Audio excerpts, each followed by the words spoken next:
Hi, I'm Tim. Welcome to Watchbox, and thanks for logging on. If you love this watch, email me, tmosso@thewatchbox.com, your purchase and pricing email question line for buying this or any watch you see on any Watchbox platform. Reach out to me directly, email tmosso@thewatchbox.com for pricing. Today, we're discussing a 2009 model year launch built in a limited edition of 60 pieces. Titanium and rose gold. This is the Urwerk UR-103 Tarantula. Watch from the UR-103 collection that launched back in 2003 and is generally considered to be the series that built Urwerk's celebrity as a celebrated independent manufacturer. So this was really the watch line that made them what they are today. This is an evolution of that look with a more open view of the carousel featuring the Maltese cross-driven revolving hours. It is a scrolling time display, so I will show you how the time is told with this watch. Right now, you are looking at 11:45. The succeeding hour rotates into position. Now you are looking at 1:05. You can see how that alignment works. Now you're looking at 1:15. Unconventional look, surprisingly conventional size. As the watch measures 50 millimeters from lug to lug, it's not that large, but you can see the pivot points of the strap actually somewhat inboard of the case flank, meaning it wears even narrower across the wrist.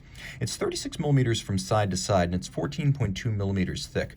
We'll throw it on my wrist, which is 16 centimeters in circumference, and you can see it wears well. I would say you need a wrist of 15 centimeters circumference or larger for it to look right and sit right, but the ergonomics are excellent. And as you can see, it's actually got a pretty fairly sloped side, so it should slide underneath a dress cuff.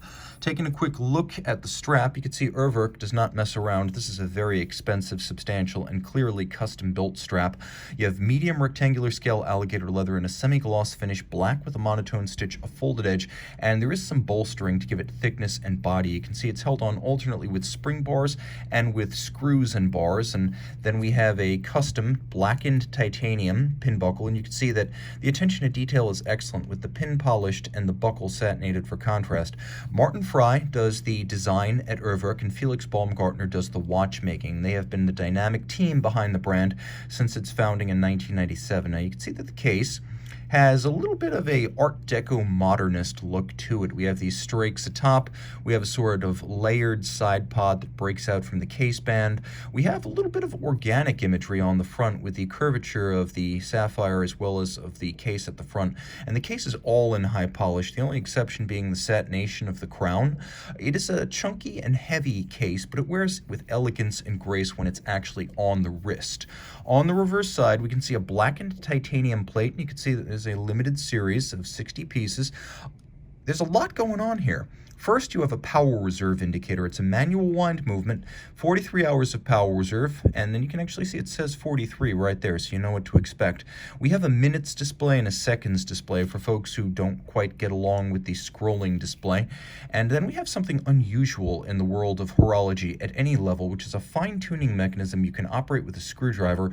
Urwerk actually puts this in your hand. If you feel your watch is running too fast or too slow, you can make small incremental adjustments yourself if you're brave. Inside, caliber 3.03, manual wind, 43-hour power reserve. We have a 21,600 vibration per hour beat rate, and then we jump to the top where the assembly you see is made of a combination of R-cap and aluminum. Anti-magnetic lightweight alloys. Urwerk uses a sort of wandering hours display inspired by the same Renaissance clocks that inspired the early 90s Audemars Piguet Star Wheel. But whereas the Star Wheel used star wheels and springs, this uses Maltese crosses inboard for a much more robust and less maintenance sensitive and maintenance intensive system. The Urwerk system really is better than what AP uses, and as you can see, it gives you the same visual fireworks. Now the watch does have Loom, which I will show you now, and it actually has pretty good Loom as these things go.